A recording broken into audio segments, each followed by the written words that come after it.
so much. Thank you. Hey. Thank you so much. Thank you. Thank you very much. Thank you. Please, please have a seat. Thank you. Chicago. Hello, Greece. Thank you. Yassas. Kalispira. To the government and the people of Greece, including Prime Minister Tsipras, who I thank for his partnership and for being here, along with so many young people, the future of Greece, I want to thank you for your warm and generous welcome. As many of you know, this is my final trip overseas as President of the United States. And I was determined on my last trip to come to Greece, partly because I've heard about the legendary hospitality of the Greek people, your philoxenia,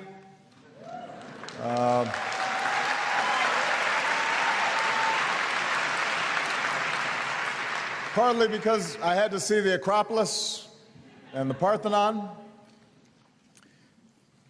but also because I came here with gratitude for all that Greece, this small, great world, has given to humanity through the ages.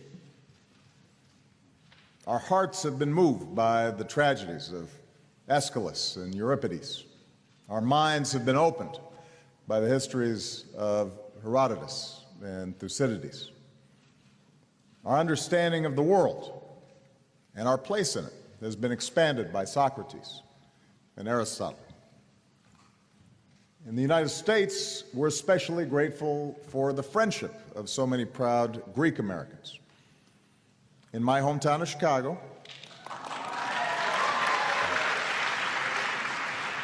you can find them in Greektown with their fustanellas.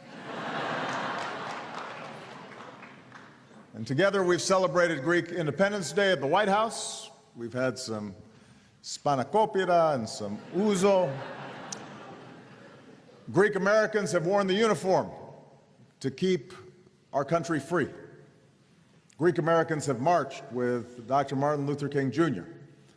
to make us more just.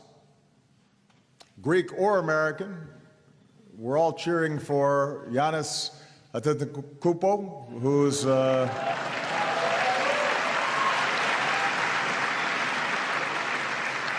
who seems to be getting better each year.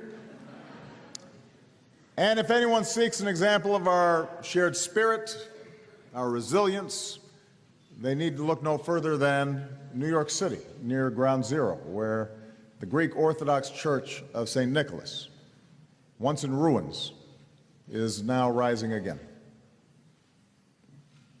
Most of all, we're indebted to Greece for the most precious of gifts: the truth, the understanding that as individuals of free will, we have the right and the capacity to govern ourselves. For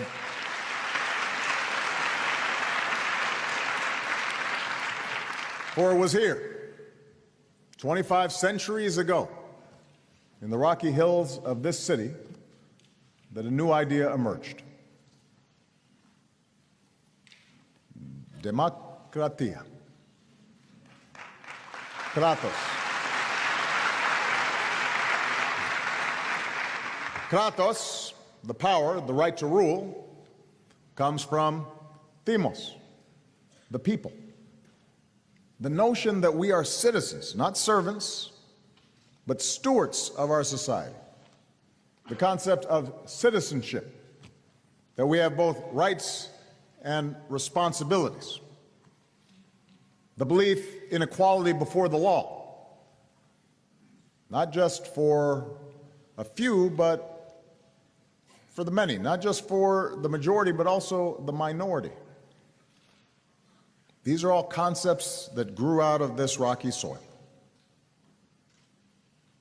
Of course, the earliest forms of democracy here in Athens were far from perfect, just as the early forms of democracy in the United States were far from perfect. The rights of ancient Athens were not extended to women or to slaves. But Pericles explained, our Constitution favors the many instead of the few. This is why it is called a democracy. Athenians also knew that, however noble, ideas alone were not enough. To have meaning, principles must be enshrined in laws and protected by institutions and advanced through civic participation. And so they gathered in a great assembly to debate and decide affairs of state, each citizen with the right to speak, casting their vote with a show of hands or choosing a pebble, white for yes, black for no. Laws were etched in stone for all to see and abide by. Courts with citizen jurors upheld that rule of law. Politicians weren't always happy because sometimes the stones could be used to ostracize, banish those who did not behave themselves. But across the millennia that followed, different views of power and governance have often prevailed.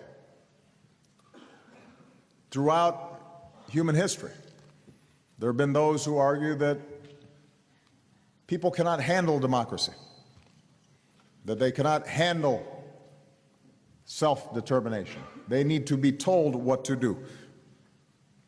A ruler has to maintain order through violence or coercion or an iron fist. There's been a different concept of government that says might makes right, or that unchecked power can be passed through bloodlines. There's been the belief that some are superior by virtue of race or faith or ethnicity.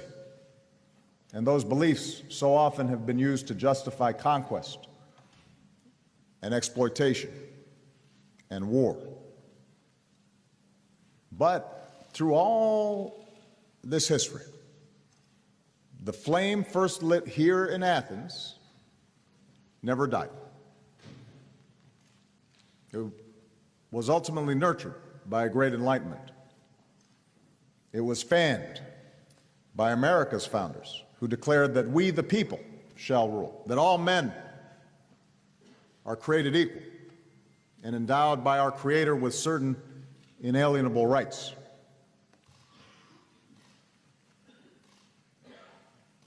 Now, at times, even today, those ideals are challenged. We've been told that these are Western ideals. We've been told that some cultures are not equipped for democratic governance and actually prefer authoritarian rule. And I will say that after 8 years of being President of the United States, having traveled around the globe, it is absolutely true that every country travels its own path. Every country has its own traditions. But what I also believe after 8 years is that the basic longing to live with dignity, the fundamental desire to have control of our lives and our future, and to want to be a part of determining the course of our communities and our nations,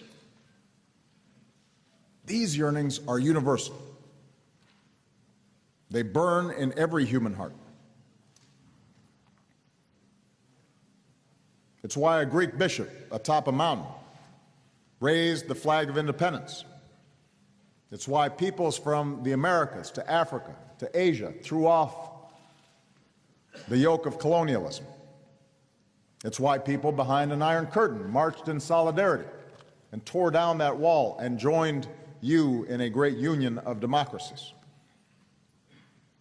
It's why today we support the right of Ukrainians to choose their own destiny, why we partner with Tunisians and the people of Myanmar as they make historic transitions to democracy. This has been my foreign policy during my presidency. By necessity, we work with all countries, and many of them are not democracies. Some of them are democracies in the sense they have elections, but not democracies in the sense of actually permitting participation and dissent. But our trajectory as a country has been to support the efforts of those who believe in self-governance, who believe in those ideas that began here so many years ago. And it is not simply a matter of us being true to our values. It's not just a matter of idealism. I believe it is practical for the United States to support democracies. Because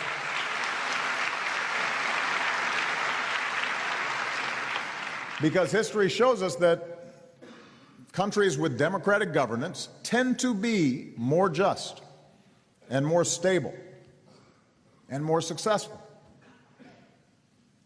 Open democratic societies can deliver more prosperity because when people are free to think for themselves and share ideas and discover and create, the young people who are here, what they're able to do through the internet and technology, that's when innovation is unleashed, when economies truly flourish. That's when new products and new services and new ideas wash through an economy. In contrast to regimes that rule by coercion, democracies are rooted in consent of the governed. Citizens know that there's a path for peaceful change, including the moral force of nonviolence. And that brings a stability that so often can facilitate economic growth. The history of the past 2 centuries indicates that democracies are less likely to fight wars among themselves. So more democracy is good for the people of the world, but it's also good for our national security, which is why America's closest friends are democracies, like Greece. It's why we stand together in NATO, an alliance of democracies.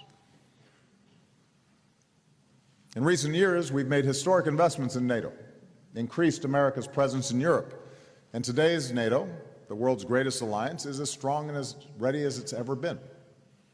And I am confident that just as America's commitment to the transatlantic alliance has endured for 7 decades, whether it's been under a Democratic or Republican administration, that commitment will continue, including our pledge and our treaty obligation to defend every ally. Our democracies show that we're stronger than terrorists and fundamentalists and absolutists who can't tolerate difference, can't tolerate ideas that vary from their own, who try to change people's way of life through violence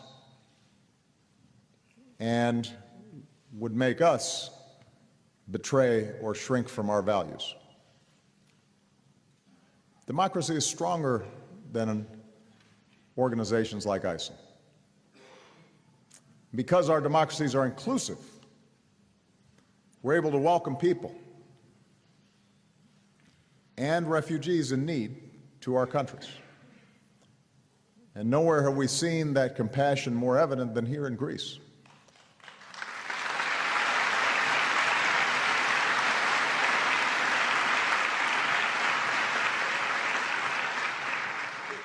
The Greek people's generosity towards refugees arriving on your shores has inspired the world. That doesn't mean that you should be left on your own. And only a truly collective response by Europe and the world can ensure that these desperate people receive the support that they need. Greece cannot be expected to bear the bulk of the burden alone, but the fact that you are a democracy opens your heart to people in need in a way that might not otherwise be the case. Just as democracies are premised on the peaceful resolution of disagreements within our societies, we also believe that cooperation and dialogue is the best way to address challenges between nations. And so it is my belief that democracies are more likely to try to resolve conflicts between nations in a way that does not result in war. That's how, with diplomacy, we were able to shut down Iran's nuclear weapons program without firing a shot. With diplomacy, the United States opened relations with Cuba. With diplomacy, we joined Greece.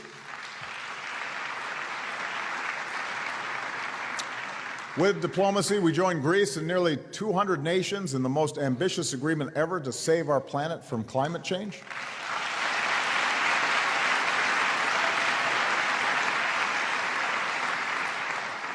And speaking of climate change, I would point out that there is a connection between democracy and science. The premise of science is that we observe and we test our hypotheses, our ideas. We base decisions on facts, not superstition, not what our ideology tells us, but rather what we can observe. And at a time when the globe is shrinking and more we are going to have to take collective action to deal with problems like climate change, the presence of a democratic debate allows this science to flourish and to shape our collective responses. Now, democracy, like all human institutions, is imperfect. It can be slow. It can be frustrating. It can be hard. It can be messy. Politicians tend to be unpopular in democracies, regardless of party, because by definition, democracies require that you don't get 100% of what you want. It requires compromise. Winston Churchill famously said that democracy is the worst form of government, except for all the others. And in a multi-ethnic, multiracial, multicultural society like the United States, democracy can be especially complicated. Believe me, I know.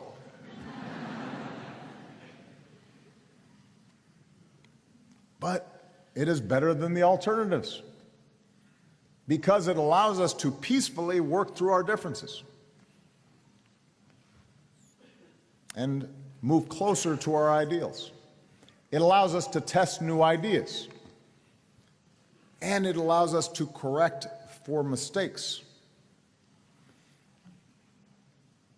Any action by a president or any result of an election or any legislation that has proven flawed can be corrected through the process of democracy. And throughout our history, it's how we have come to see that all people are created equal, even though when we were founded, that was not the case.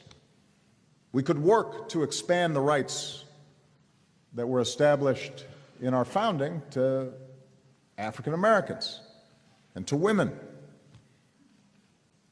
to Americans with disabilities, to Native Americans, why all Americans now have the freedom to marry the person they love.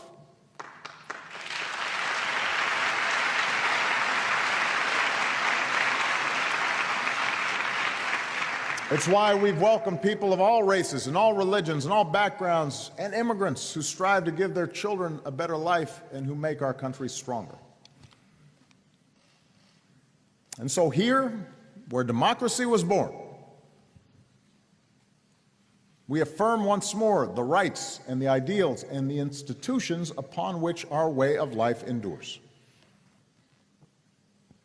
Freedom of speech and assembly, because true legitimacy can only come from the people, who must never be silenced. A free press, to expose injustice and corruption and hold leaders accountable. Freedom of religion, because we are all equal in the eyes of God. Independent judiciaries to uphold rule of law and human rights. Separation of powers to limit the reach of any one branch of government. Free and fair elections, because citizens must be able to choose their own leaders, even if your candidate doesn't always win. We compete hard in campaigns in America and here in Greece. But after the election, democracy depends on a peaceful transition of power, especially when you don't get the results you want. And as you may have noticed, the next American president and I could not be more different.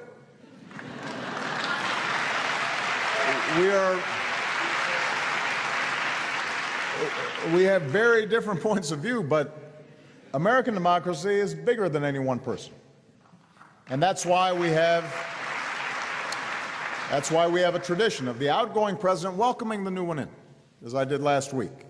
And why in the coming weeks my administration will do everything we can to support the smoothest transition possible, because that's how democracy has to work. And that's why,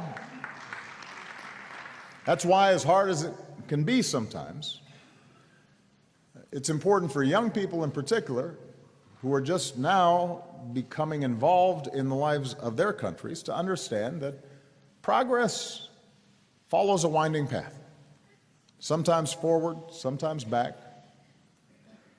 But as long as we retain our faith in democracy, as long as we retain our faith in the people, as long as we don't waver from those central principles that ensure a lively, open debate, then our future will be okay, because it remains the most effective form of government ever devised by man. It is true, of course, over the last several years that we've seen democracies faced with serious challenges. And I want to mention two that have an impact here in Greece, have an impact in the United States, and are having an impact around the world. The first involves the paradox of a modern global economy. The same forces of globalization and technology and integration that have delivered so much progress, have created so much wealth, have also revealed deep fault lines. Around the world, integration and closer cooperation and greater trade and commerce and the internet all have improved the lives of billions of people, lifted families from extreme poverty, cured diseases, helped people live longer, gave them more access to education and opportunity than at any time in human history. I've often said to young people in the United States, if you had to choose a moment in history to be born and you did not know ahead of time who you would be, you didn't know whether you were going to be born into a wealthy family or a poor family, what country you'd be born, whether you were going to be a man or a woman. If you had to choose blindly what moment you'd want to be born, you'd choose now. Because the world has never collectively been wealthier, better educated, healthier, less violent than it is today. That's hard to imagine given what we see in the news, but it's true. And a lot of that has to do with the developments of an integrated global economy. But trends underway for decades have meant that in many countries and in many communities, there have been enormous disruptions. Technology and automation means that goods can be produced with fewer workers. It means jobs in manufacturing can move across borders. where wages are lower or rights are less protected. And that means that workers and unions oftentimes have less leverage to bargain for better wages, better benefits, have more difficulty competing in the global marketplace. Hardworking families worry their kids may not be better off than they were because of this global competition. What we've also seen is that this global integration is increasing the tendencies towards inequality, both between nations and within nations, at an accelerated pace. And when we see people, global elites, wealthy corporations, seemingly living by a different set of rules, avoiding taxes, manipulating loopholes, when the rich and the powerful appear to game the system and accumulate vast wealth while middle and working class families struggle to make ends meet, this feeds a profound sense of injustice and a feeling that our economies are increasingly unfair. And this inequality now constitutes one of the greatest challenges to our economies and to our democracies. An inequality that was once tolerated because people didn't know how unequal things were, now won't be tolerated because everybody has a cell phone and can see how unequal things are. The awareness that people have, in the smallest African village, they can see how people in London or New York are living. The poorest child in any of our countries now has a sense of what other people have that they don't. So not only is there increasing inequality, but also there's greater awareness of inequality, and that's a volatile mix for our democracies. And this is why addressing inequality has been one of the key areas of focus for my economic policy. In our countries, in America, and in most advanced market economies, we want people to be rewarded for their achievement. We think that people should be rewarded if they come up with a new product or a new service that is popular and helps a lot of people. But when a CEO of a company now makes more money in a single day than a typical worker does in an entire year, when it's harder for workers to climb their way up the economic ladder, when they see a factory close that used to support an entire city or town, that fuels the feeling that globalization only benefits those at the top. And the reaction can drag down a country's growth and make recessions more likely. It can also lead to politics that create an unhealthy competition between countries. Rather than a win-win situation, people perceive that if you're winning, I'm losing. And barriers come up and walls come up. And in advanced economies, there are at times movements from both the left and the right to put a stop to integration and to push back against technology and to try to bring back jobs and industries that have been disappearing for decades. So this impulse to pull back from a globalized world is understandable. If people feel that they're losing control of their future, they will push back. We have seen it here in Greece, we've seen it across Europe, we've seen it in the United States, we saw it in the vote in Britain to leave the EU. But given the nature of technology, it is my assertion that it's not possible to cut ourselves off from one another. We now are living in a global supply chain. Our growth comes through innovation and ideas that are crossing borders all the time. The jobs of tomorrow will inevitably be different from the jobs of the past. So we can't look backwards for answers. We have to look forward. We cannot sever the connections that have enabled so much progress and so much wealth, for when competition for resources is perceived as zero-sum, we put ourselves on the path to conflict, both within countries and between countries. So I firmly believe that the best hope for human progress remains open markets combined with democracy and human rights. But I have argued that the current path of globalization demands a course correction. In the years and decades ahead, our countries have to make sure that the benefits of an integrated global economy are more broadly shared by more people, and that the negative impacts are squarely addressed. And we know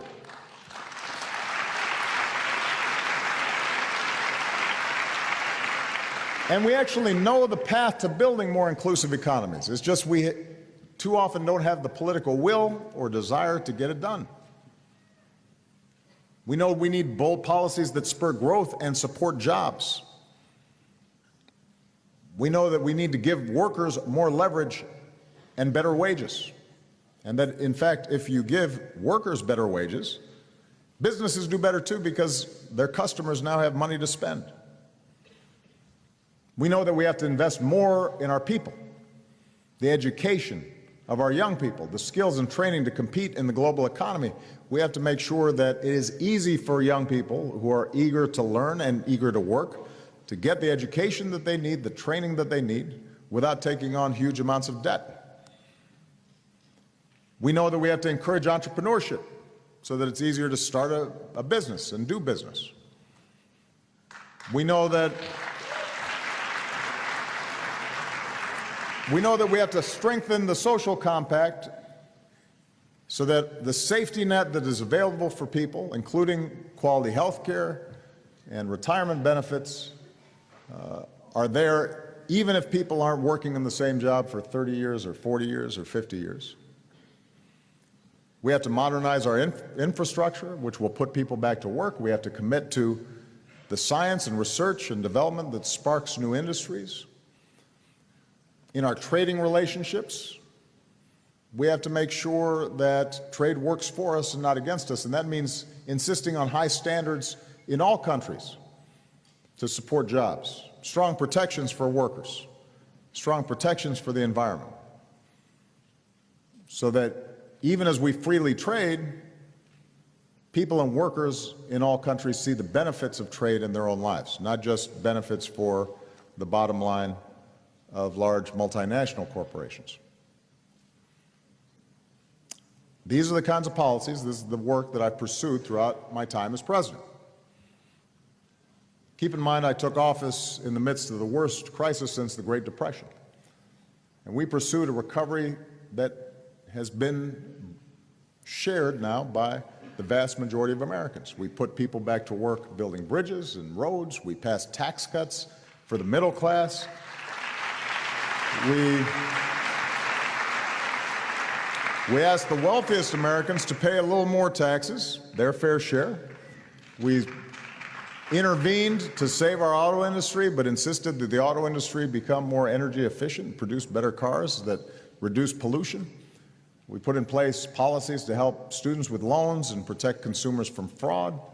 We passed the strongest Wall Street reforms in history so that the excesses and abuses that triggered the global financial crisis never happen again, or at least don't start on Wall Street. And today our businesses have created more than 15 million new jobs. Incomes last year in America rose faster than any time since 1968. Poverty fell at the fastest rate since 1968. Inequality is being narrowed. And we've also begun to close the pay gap between men and women. We declared that health care in America is a privilege, not for the few, but a right for everybody. Today, our uninsured rate is at the lowest levels on record. And we've done all this while doubling our production of clean energy, lowering our carbon pollution faster than any advanced nation. So we've proven that you can grow the economy and reduce the carbon emissions that cause climate change at the same time. Now, I say all this not because we've solved every problem. Our work is far from complete. There's still too many people in America who are worried about their futures. Still too many people who are working at wages that don't get them above the poverty line. Still too many young people who don't see opportunity. But the policies I describe point the direction for where we need to go in building inclusive economies. And that's how democracies can deliver the prosperity and hope that our people need. And when people have opportunity and they feel confidence in the future, they are less likely to turn on each other, and they're less likely to appeal to some of the darker forces that exist in all our societies, those that can tear us apart. Here in Greece, you're undergoing similar transformations. The first step has been to build a foundation that allows you to return to robust economic growth. And we don't need to recount all the causes of the economic crisis here in Greece. If we're honest, we can acknowledge that it was a mix of both internal and external forces. The Greek economy and the levels of debt had become unsustainable. And in this global economy, investment and jobs flow to countries where governments are efficient, not bloated, where the rules are clear. To stay competitive, to attract investment that creates jobs, Greece had to start a reform process. Of course, the world, I don't think, fully appreciates the extraordinary pain these reforms have involved, or the tremendous sacrifices that you, the Greek people, have made. I've been aware of it, and I've been proud of all that my administration has done to try to support Greece in these efforts.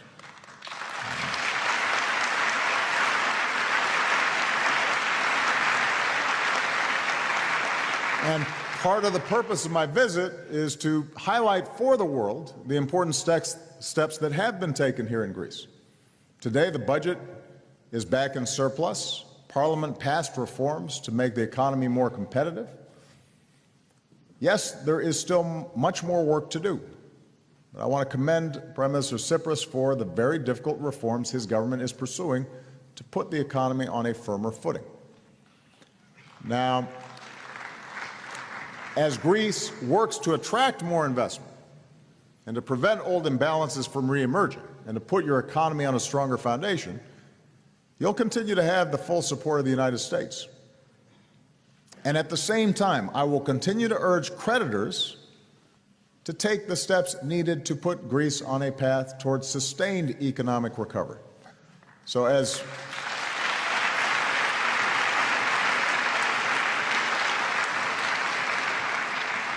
Greece continues to implement reforms, the IMF has said that debt relief will be crucial to get Greece back to growth. They are right.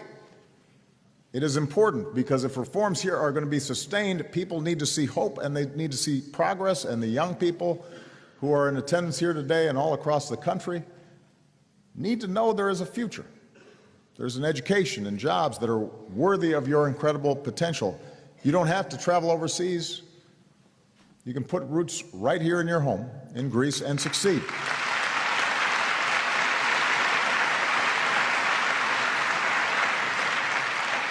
And I'm confident that if you stay the course, as hard as it has been, Greece will see brighter days.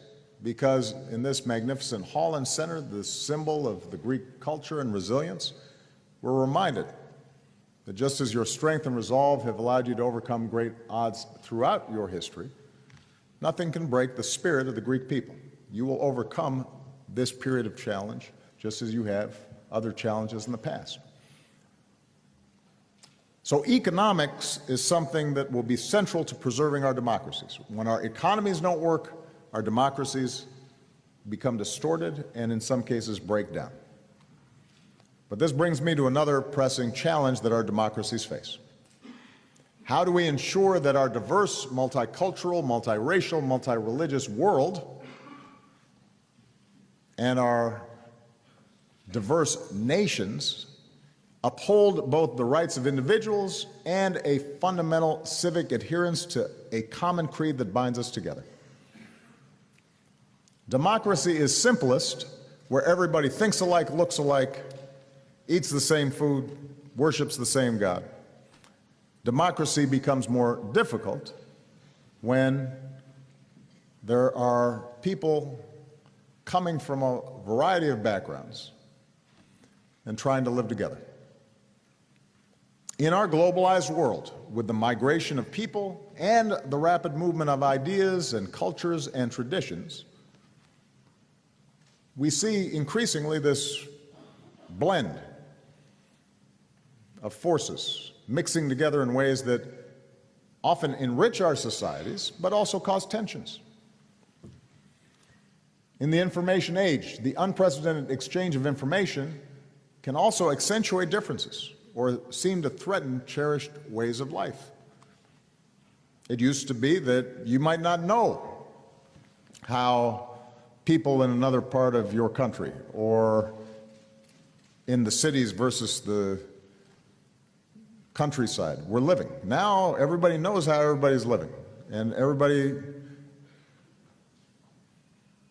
can feel threatened sometimes if people don't do things exactly the way they do things, and they start asking themselves questions about their own identity.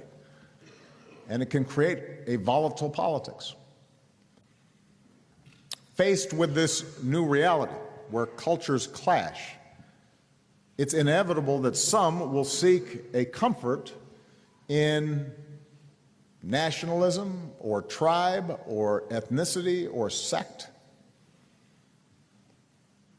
In countries that are held together by borders that were drawn by colonial powers, including many countries in the Middle East and in Africa, it can be tempting to fall back on the perceived safety of enclaves and tribal divisions. In a world of widening inequality, there's a growing suspicion or even disdain for elites and institutions that seem remote from the daily lives of ordinary people.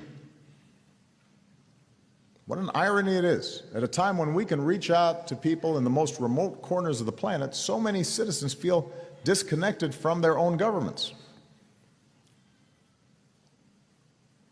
So just as we have to have an inclusive economic strategy, we have to have an inclusive political and cultural strategy.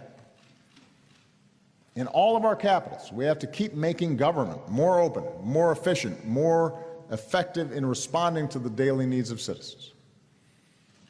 Governing institutions, whether in Athens, Brussels, London, Washington, have to be responsive to the concerns of citizens. People have to know that they're being heard.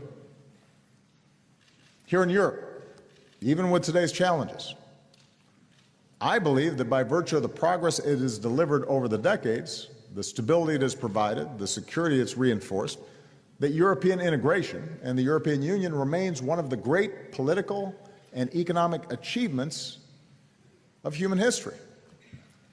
And today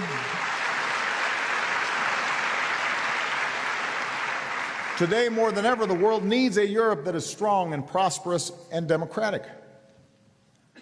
But I think all institutions in Europe have to ask themselves, how can we make sure that people within individual countries feel as if their voices are still being heard, that their identities are being affirmed, that the decisions that are being made that will have a critical impact on their lives are not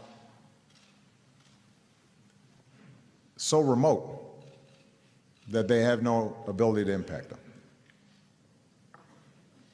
We have to make clear that governments exist to serve the interests of citizens and not the other way around. And so this is why, as President of the United States, I pursued initiatives like the Open Government Partnership that promotes transparency and accountability so that ordinary people know more about the decisions that affect their lives.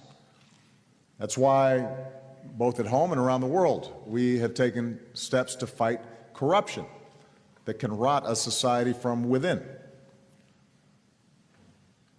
As authoritarian governments work to close space that citizens depend upon to organize and have their voices heard. We've begun the work of empowering civil society to defend democratic values and promote solutions to the problems within our communities.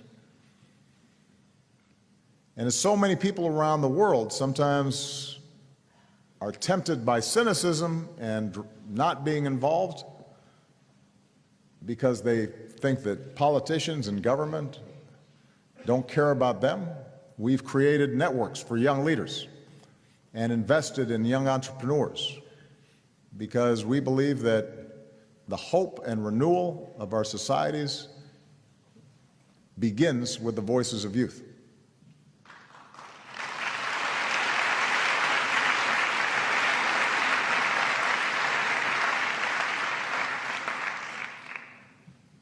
In closing, our globalized world is passing through a time of profound change. Yes, there is uncertainty and there is unease, and none of us can know the future. History does not move in a straight line. Civil rights in America did not move in a straight line. Democracy in Greece did not move in a straight line. The evolution of a unified Europe certainly has not moved in a straight line. And progress is never guaranteed. Progress has to be earned by every generation. But I believe history gives us hope. 25 centuries after Athens first pointed the way, 250 years after the beginning of the great American journey, my faith and my confidence, my certainty in our democratic ideals and universal values remain undiminished. I believe more strongly than ever that Dr. King was right when he said that the arc of the moral universe is long, but it bends towards justice. But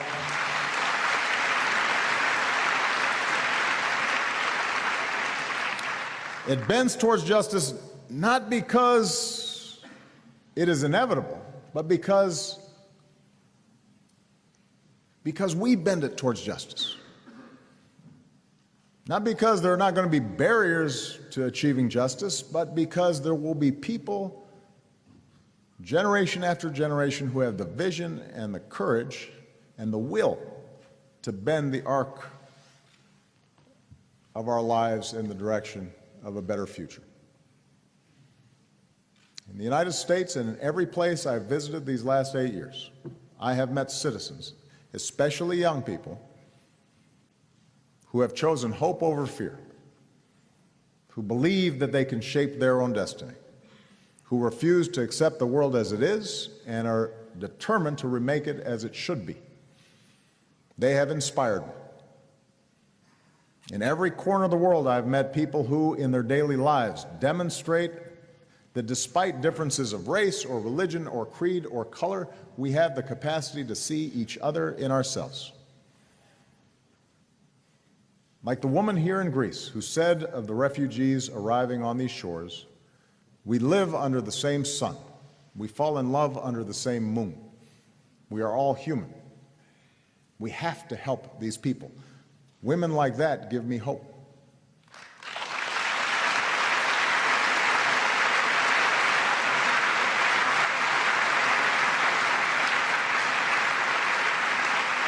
In all of our communities, in all of our countries, I still believe there's more of what Greeks call philotimo, love and respect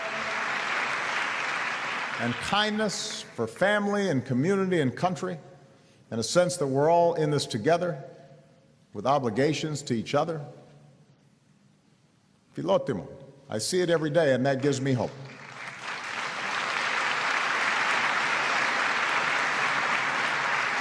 Because in the end, it is up to us. It's not somebody else's job, it's not somebody else's responsibility, but it's the citizens of our countries and the citizens of the world to bend that arc of history towards justice. And that's what democracy allows us to do.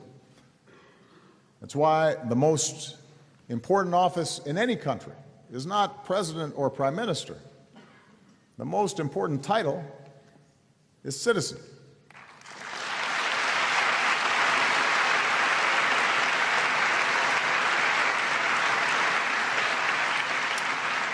And in all of our nations, it will always be our citizens who decide the kind of countries we will be, the ideals that we will reach for, the values that will define us.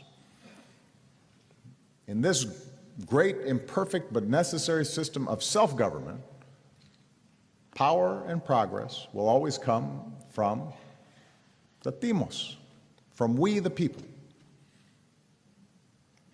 And I'm confident that as long as we are true to that system of self-government, that our futures will be bright. Thank you very much.